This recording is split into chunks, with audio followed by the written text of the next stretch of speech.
So whilst we wait for the P-51 to arrive, well, looks like she has arrived. P-51 Marinelle. Airframe, combined with exceptional range and speed. Its maximum speed is 390 miles an hour and a range of about 750 miles.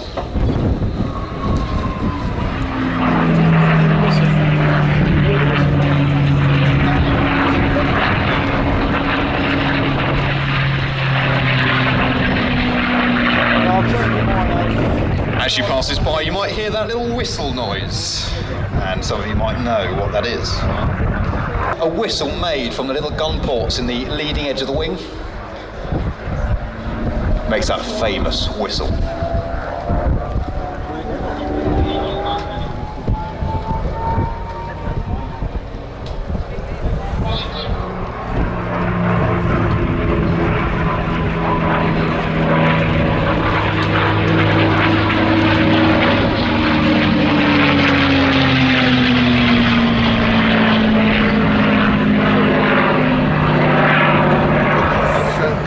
Now, I said the range is approximately 750 miles, but during the war, drop tanks were widely used, and it almost doubled the range to over 1,000. Pitch up and roll.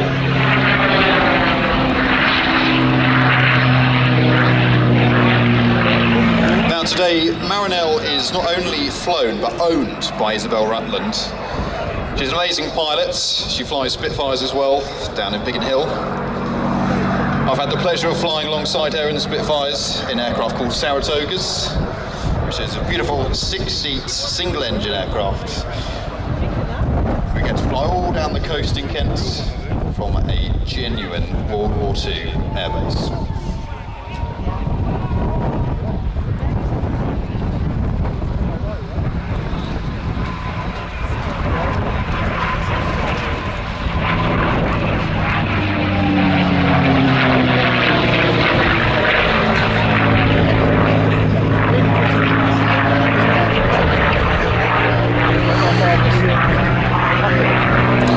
Mustangs were typically equipped with two 50 caliber nose.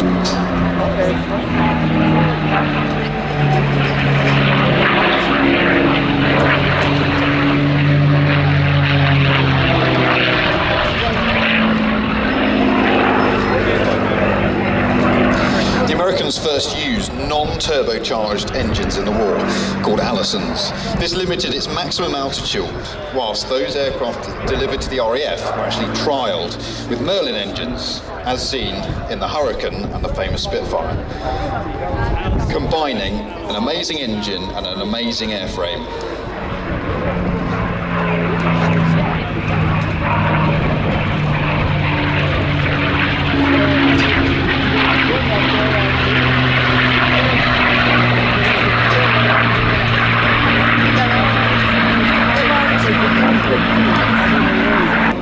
These aircraft aren't light at all. The Spitfire is a lot lighter.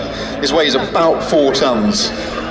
And to reposition one from the hangar up to an apron or back in again takes about 8 men.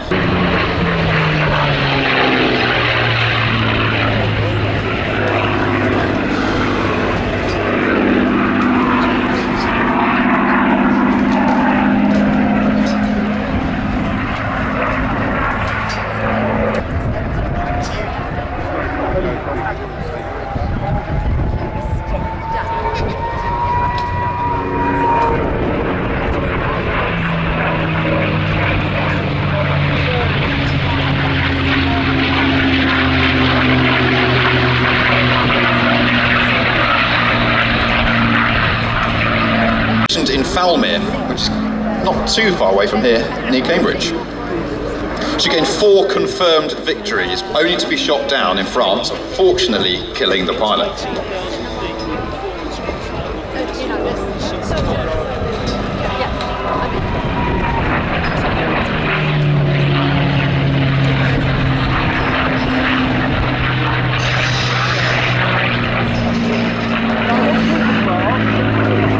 After its crash, Marinelle was brought back to Britain in 1998 and was fully restored to Kingdom in 2023, and it was actually fitted with a jump seat behind the pilot. This is quite a rare aftermarket modification, but it allows not only one person but two people to go up and enjoy this amazing aircraft.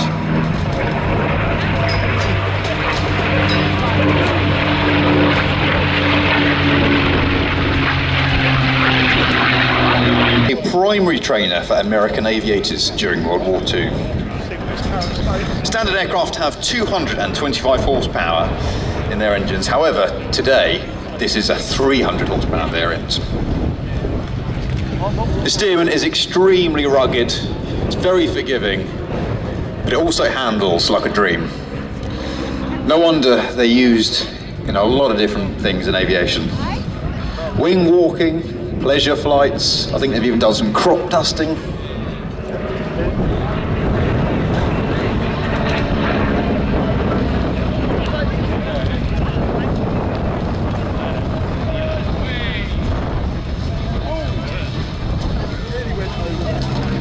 So pilots that first trained on this, the lucky buggers, then went on to fly amazing aircraft like the P-51 Mustang we've just seen, and also the P-40 Warhawk, just to name quite a few. Like many aircraft at the time, it's got a wooden frame and fabric design which keeps down costs to manufacturers, and also it's quite cheap to replace in case somebody dinks the engine or the wing.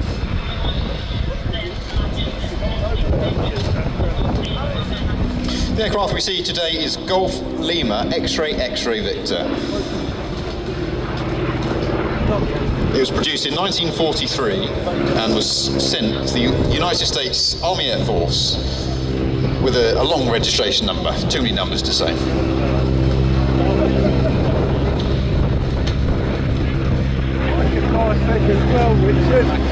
And like I said, this is also known as the Boeing Model 75.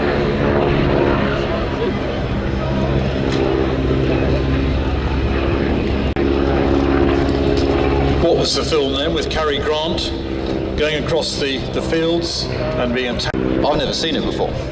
Oh, we'll dig it out, answers on a postcard, please. I've got a feeling was it North by Northwest, something like that? Absolutely right.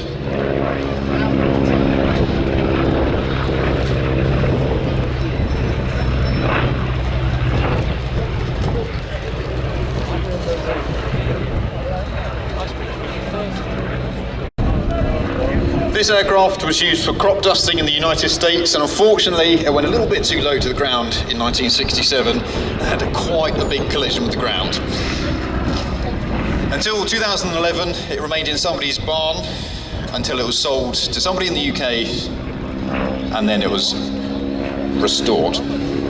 24, so it's a relatively new build, old aircraft with the infamous blue fuel, and then turn around for its last pass on the way back to Duxford.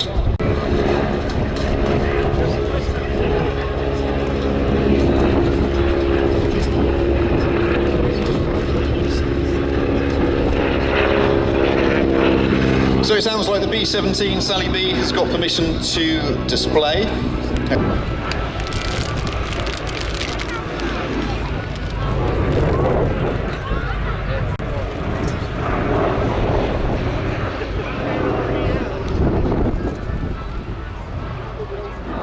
First flew in 1935. Approximately 12,700 B-17s have been built, and only 4 are still airworthy to this day. It was called the Flying Fortress due to the fact it had 13 50 caliber machine guns positioned in every single corner. However, no gun had more than a minute's supply of ammunition.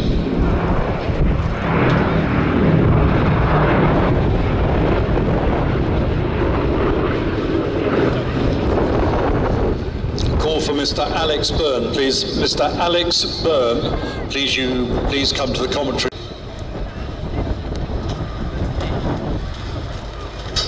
The Flying Fortress has a crew of 10 people, including a pilot, co-pilot, bombardier, navigator, radio operator, flight, tail gunner, and 2 waist gunners.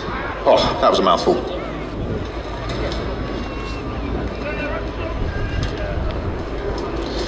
An amazing statistic, it took Germans on average 20 hits with 20mm shells to down a B-17.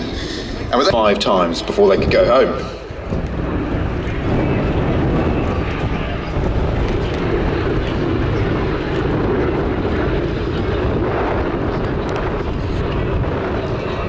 Over 79,000 Air Force personnel unfortunately perished in the war. And in Sally B, as we see today, there's a plaque near the radio operator's position commemorating these people.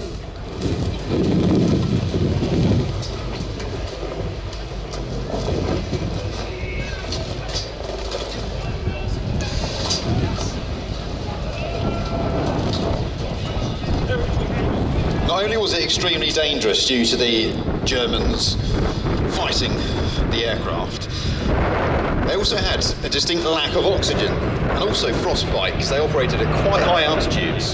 So only 24% of the people that operated these aircraft ended the war unscathed.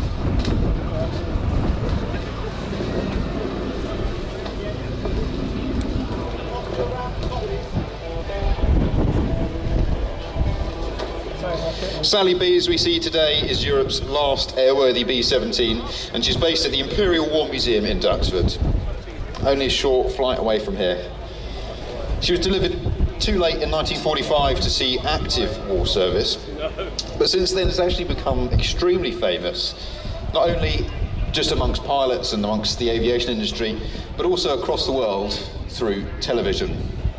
It's appeared in films such as Memphis Belle, and also a recent Apple TV show.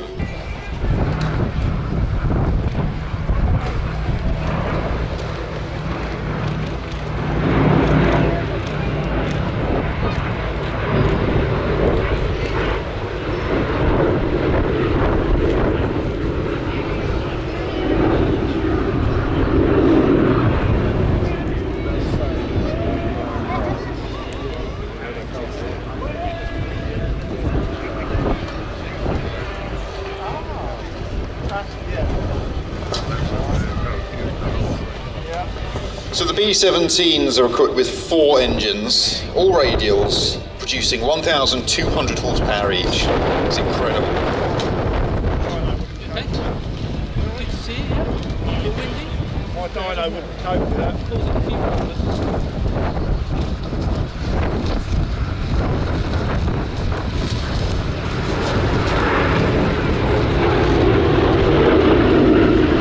Ellie continued this role as chairman and has since then fought extremely hard to keep this beauty in the skies. It's a black and yellow checkered design, which is in order to commemorate Ted because the Harvard he flew whilst he perished.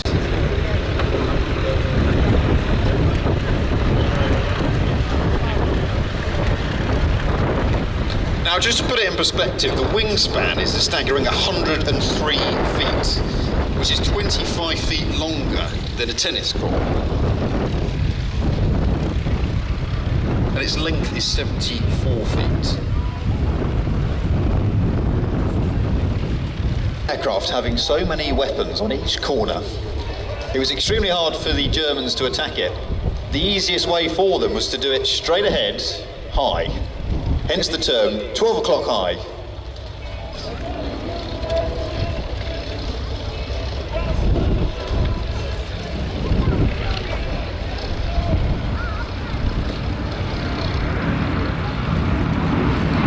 Doing a fly past with the bomb bay doors open.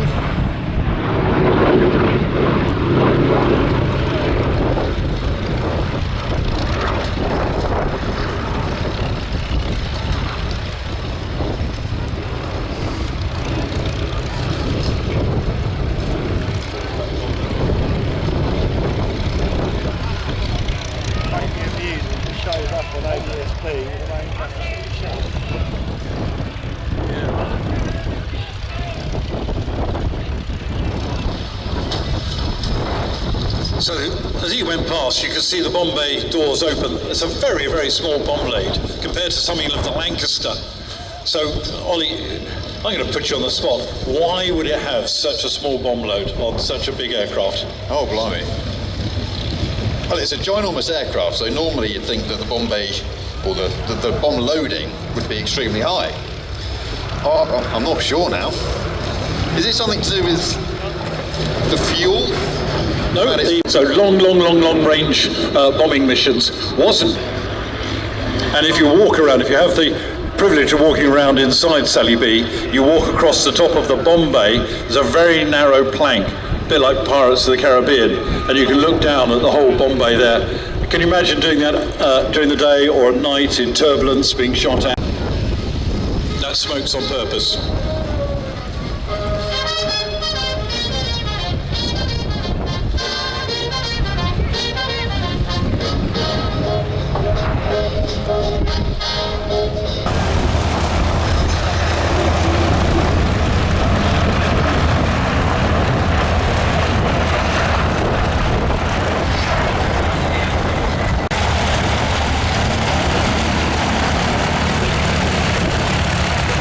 This display is today's only jet engine aircraft. Well, apart from the little model aircraft that we saw earlier. Now this one is manufactured in 1952 and delivered to the RAF just a year later. She retired in 1969 and was put on static display at Carlisle Airport, and for a few years she remained there.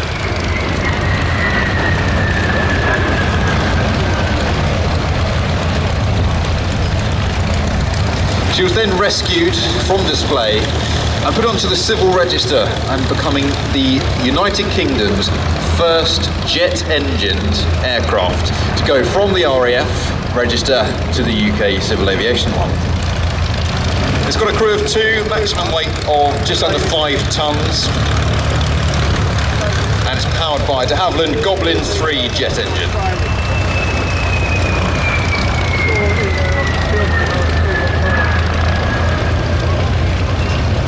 This one we see today has got the very famous yellow stripes, which was used at the RAF at that time. 18,000 hours of flying aircraft, including the famous 737. And he started flying these Vampires in 2003.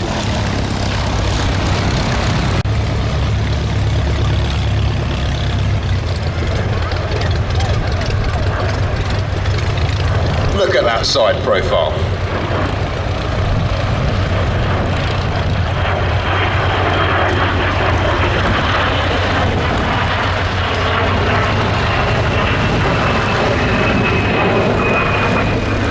Recently, but the Vampire was actually named the Spider Crab to start off with. Some say it's due to the unusual elevator position with 2 booms that come out of the back. It's very, very similar to the Sea Venom and Sea Vixen, made by Havilland at the same sort of time. Such a sleek aircraft.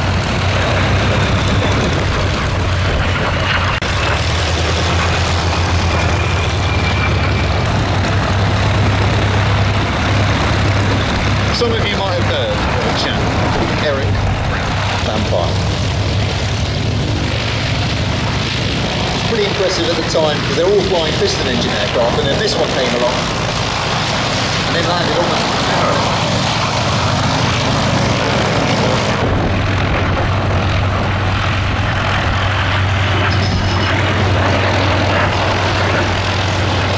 It's got a range of about 730 miles and it can go all the way up to 40,000 feet, which is pretty much.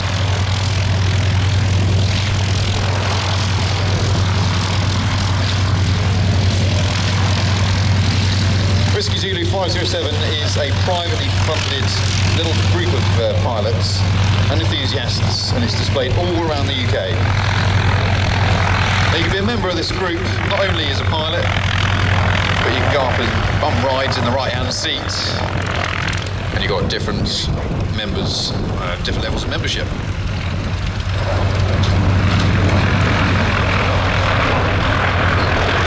This is its final pass, the de Havilland Vampire.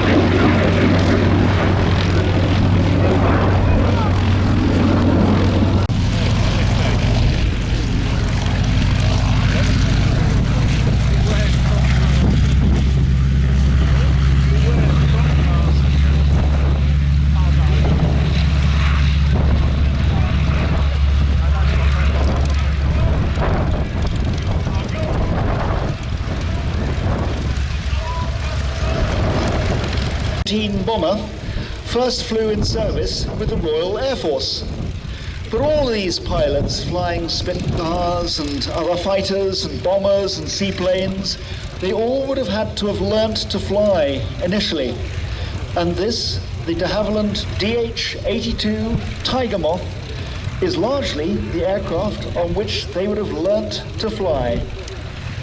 This was the primary trainer for British and Commonwealth pilots in the Wilson and that distinctive green aircraft, followed closely by the oldest flying Tiger Moth in the world, then a privately owned aircraft, followed by the blue one with the red dragon on its nose. This actual aircraft and pilot flew solo, unassisted, from England to Australia in 1978.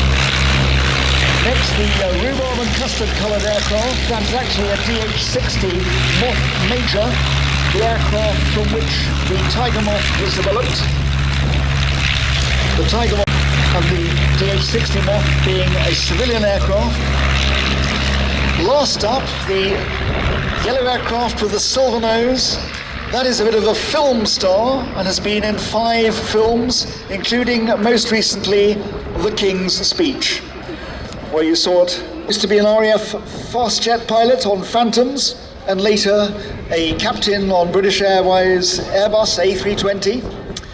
On his right, Mike Vasey. It's the DH-82 Queen Bee. Now here they are coming from left to right in Vic formation.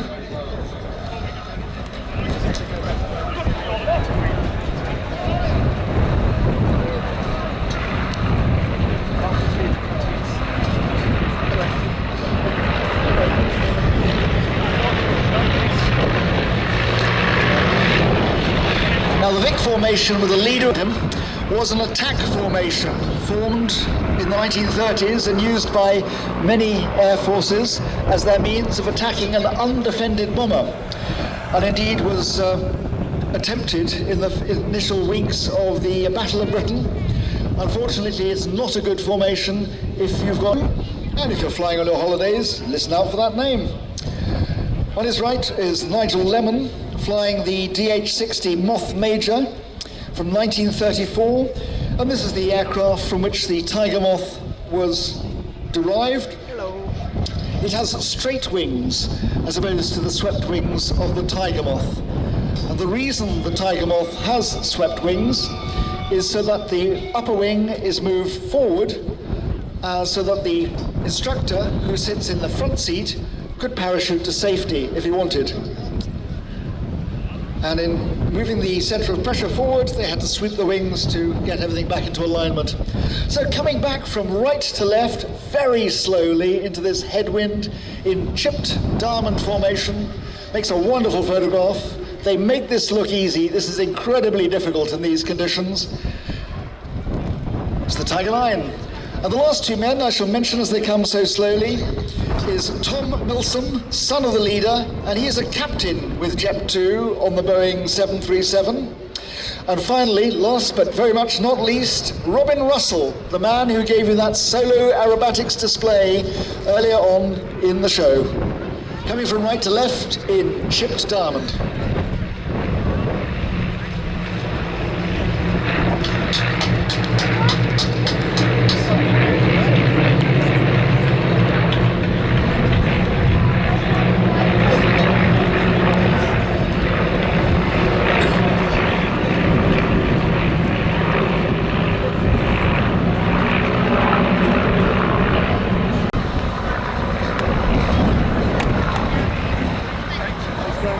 They made that look easy. That's incredibly difficult in these conditions.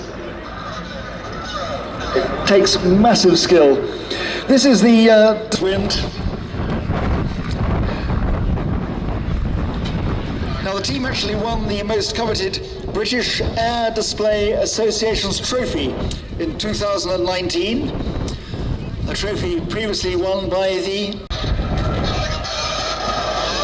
Braking now. That was close. And now they'll turn and charge towards each other.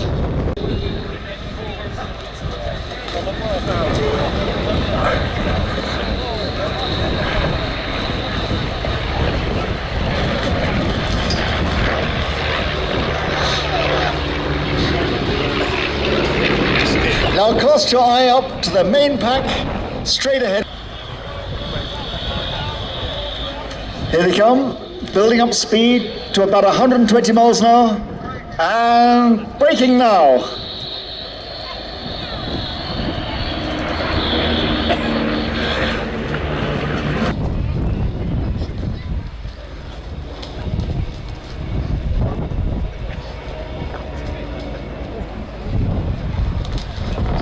And they'll get quite close, which in these conditions is very daring.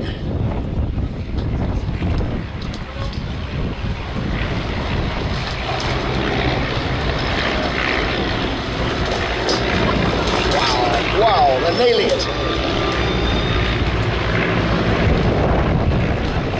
Oh, they're getting close. And now the team will form itself up into one long line for a final fly past. And if you've enjoyed their display, please give a waving. They will no doubt wave back. And they won't be landing on. The plan is for them to fly off to Gransden Lodge, the glider site nearby, where they'll have a far. And they're into the final furlong. In the lead, it's Easy Tiger.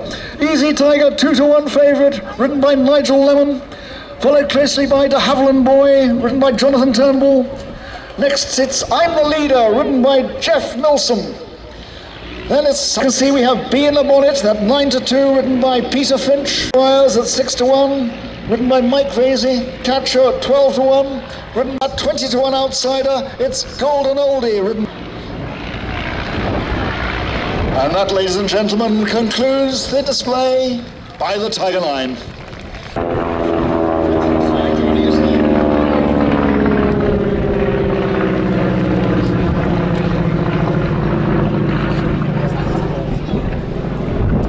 Next to display is the Spartan's 7W Executive.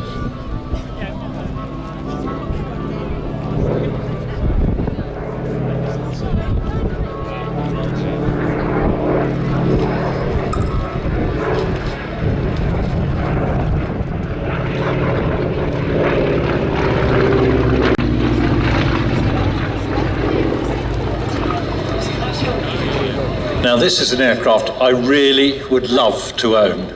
I mean, if you go camping, you don't need to pitch a tent. You've probably got a 4-poster bed in the back, I should think. It's large, as well as retractable undercarriage, we can see that.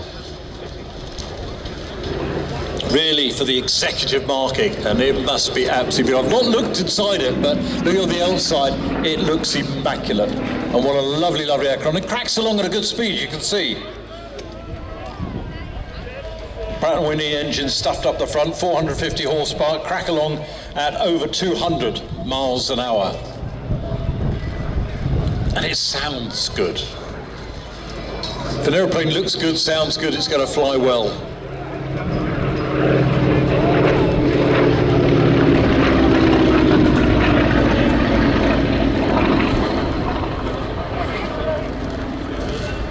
If you look at the spec, it's got side seating, yeah. Room for front seat passengers, yeah. But then armrests, ashtrays, dome lighting, cabin heaters, soundproofing, large windows, all in the spec for the salesman.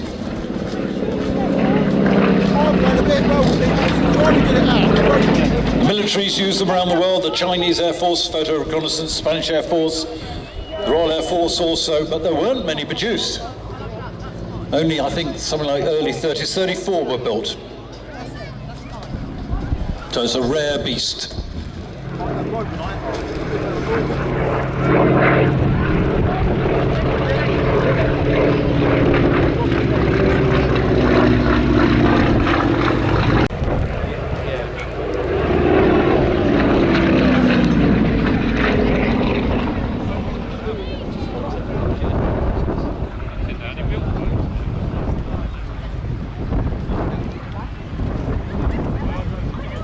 As executive aircraft, it's certainly agile, staying well within inside the display centre here at Gransden, Little Gransden.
So that's how much I want to win.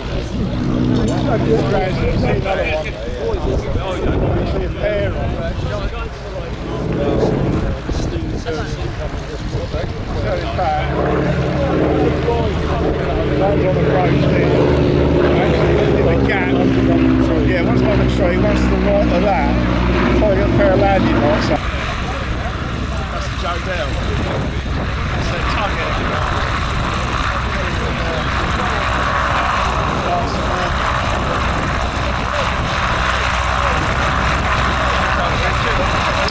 Some very historic stuff to this aircraft that's just coming in at the moment, which will hand on to you when we've got it. Now this is the jet pits taxiing out. He's not going to do the jets, so it's just the pits to display. The Spartans meanwhile still displaying. Ashley's got gear down.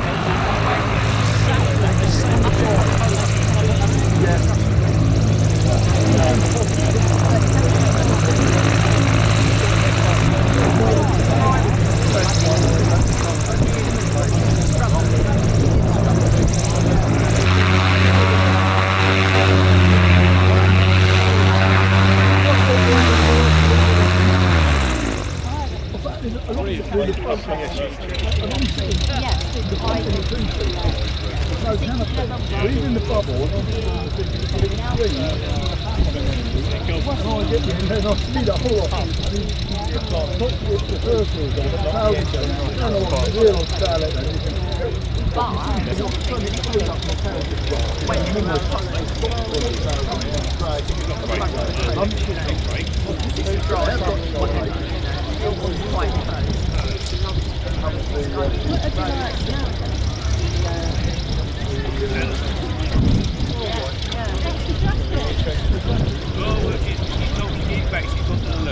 oh, she's only being polite. I'm not.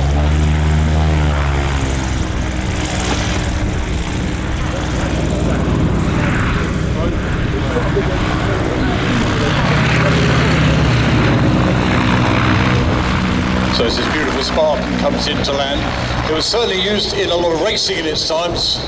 Very historic aircraft. Another one, an Allison, I think. Can't remember, we're just trying to find out.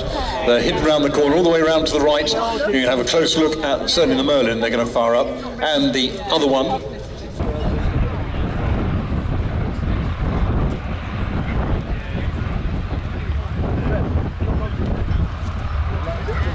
So just a bit of information.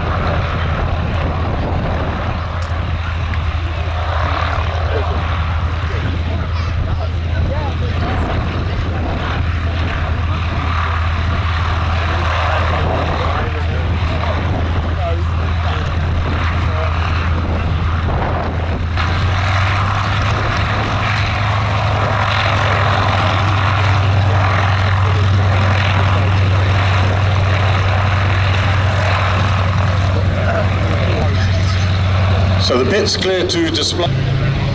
Smoke on to take off with the pits. If you can't see where he is, you can see where he's been.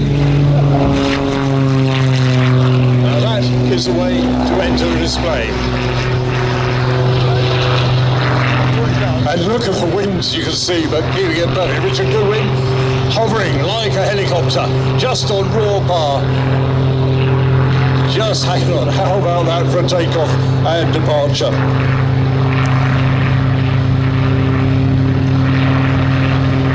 .300 horsepower engine up under the bonnet, nose forward, accelerating away. That is because of the 300 horsepower. A lot of that is the 30-odd knot wind at 2,000 feet we've got. Into a sort of nice full of right rudder. see how much right rudder is held on just to keep the nose up. Pits can fly just as well upside down as the right way up. The wings are symmetrical, the same, in other words, same amount of lift, whatever way you have the wings or the aircraft.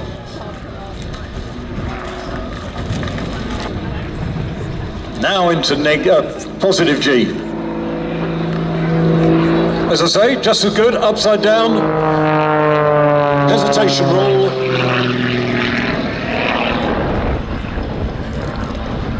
One, two, three, lost count. Flicks on the way up, straight into inverted flight. A flat turn, inverted. I wonder what you do with the controls to do that. Ouch, ouch. Richard going from high positive to high negative, and a lot of lateral G as well. Still rolling out exactly on line where he wants to be, stopping the roll exactly where he wants points, going into vertical, speed reducing, into a torque turn at the top, just using the power of the engine, rotational pull to rotate around when he gets up the top, the speed reduces, coming back down, gaining speed. They're tough little beasts, the pit specials and pitses, various different designs of them, been mucked around over the years. Flick, twice, 2.5 flicks at the top of the reverse half cube, standard half Cuban.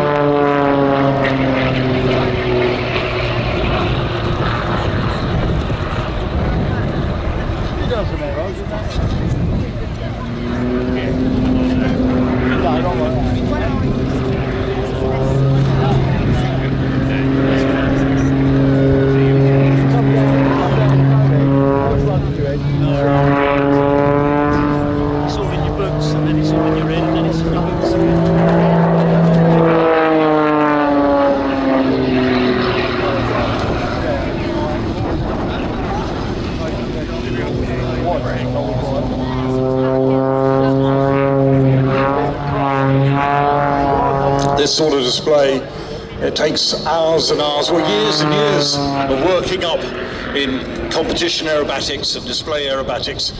You've got to be fit, very fit for it.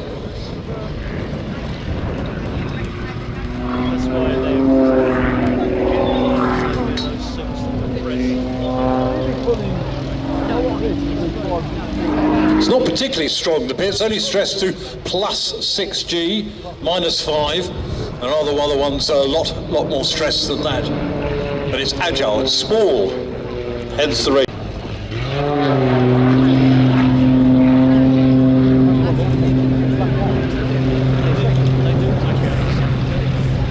Just hanging there, pointing into wind. Helicopter, in a way, sliding back down.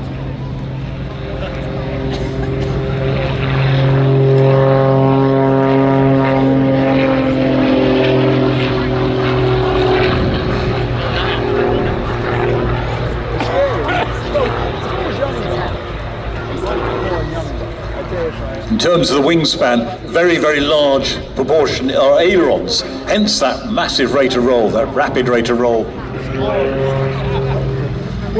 Oh, my chair's fallen down a hole.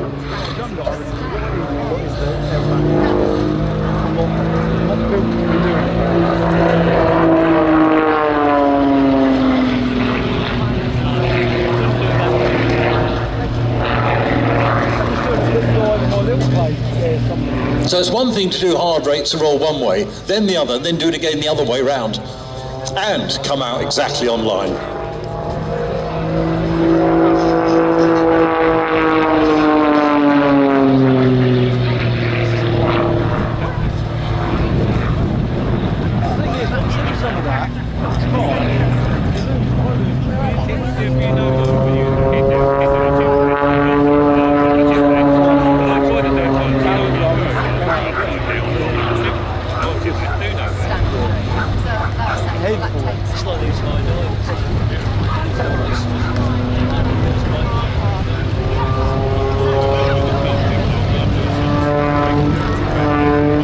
haven't been keeping count of how many flicks or how many rolls that Rich has done in all of this.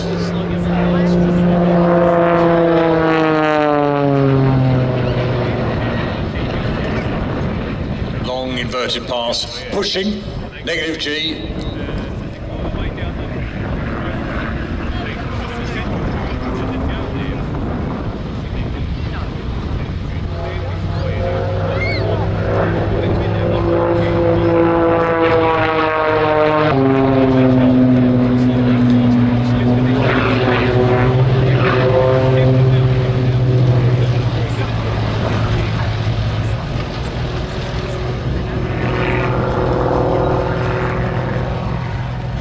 Stars just starting to start up, if I can say it that way.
How's about that? Long, lovely knife edge pass.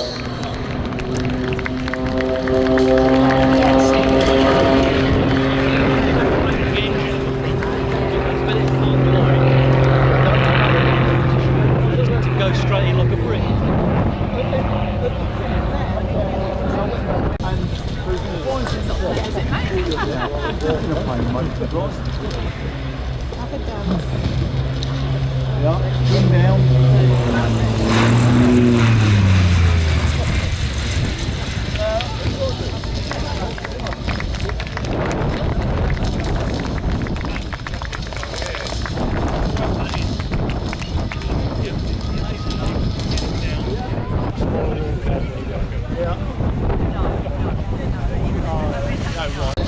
Don't be surprised if the third one does scream.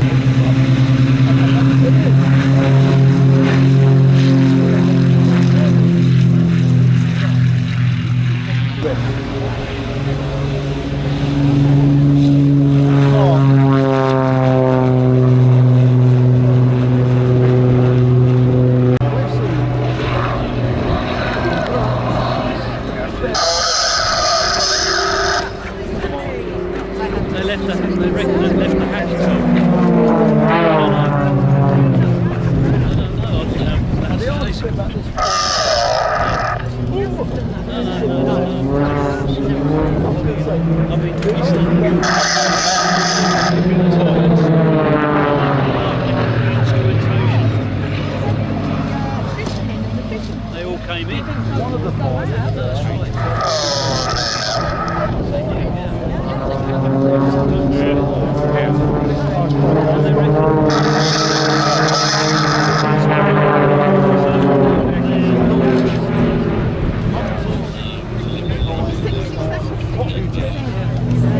pushed over and filled full of water, blowing everything over, and it's going to do that.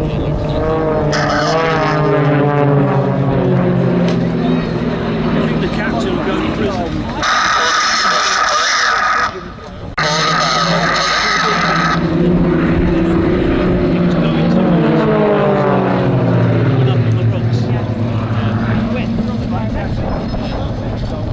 These aircraft built for unlimited aerobatics up to plus and minus 25 G. Ouch.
In the middle of the display line.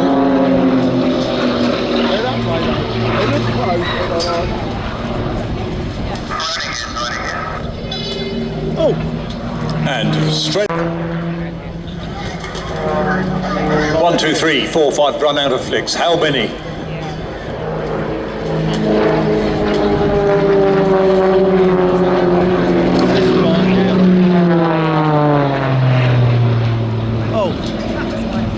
Mark himself has been in the aerobatic world for at least 35 years, the last 35 years, and has won so many championships and awards along the way, it is unbelievable. Winner of the National Aerobatic title in 2005, 6 and 7. World Air Masters in 2015. First winning unlimited level aerobatics in 1994 in an aircraft that he built himself. And indeed, earlier this year, having not competed for a number of years, he went along and won the competition. However, he didn't pick up the prize because he'd already cleared off to Europe, where he likes to go skiing in the Alps. So he was in the Alps 3 hours after he won the competition, having not done competition flying for a while.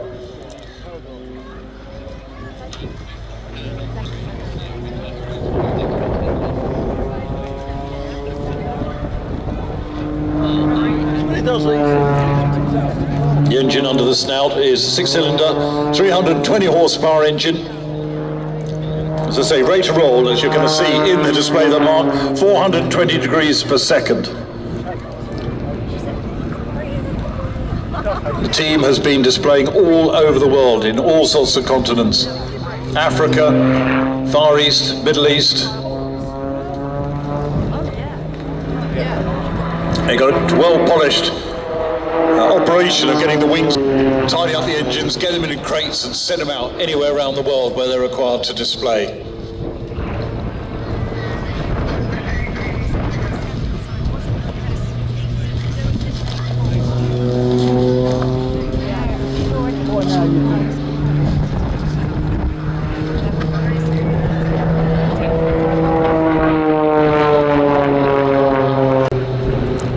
Certainly been helped by Sealy Tools.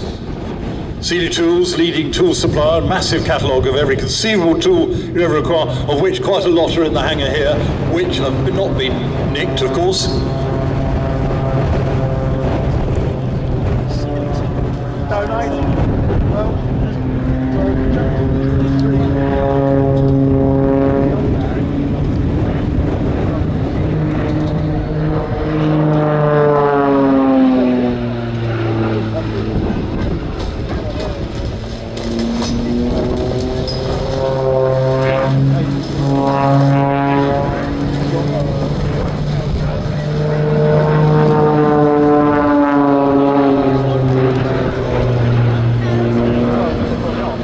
On the 45, flick roll, tumble.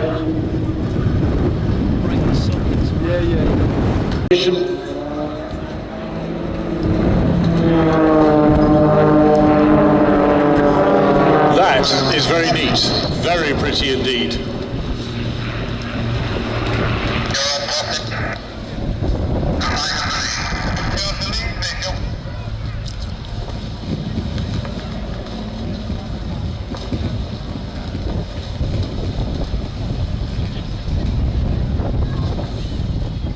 A very quick join up.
Coming back in, mark out on the right, smoke on, go, ah, it's the heart. Oh, how lovely. All we need is the arrow. Oh, here we are.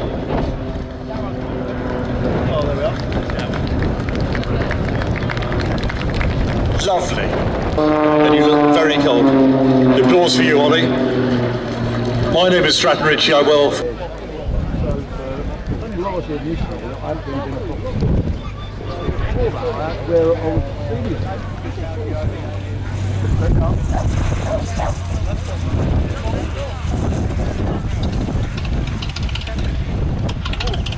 Trojan's probably worth as much, yeah. I think it's cherry. Who's flying this one?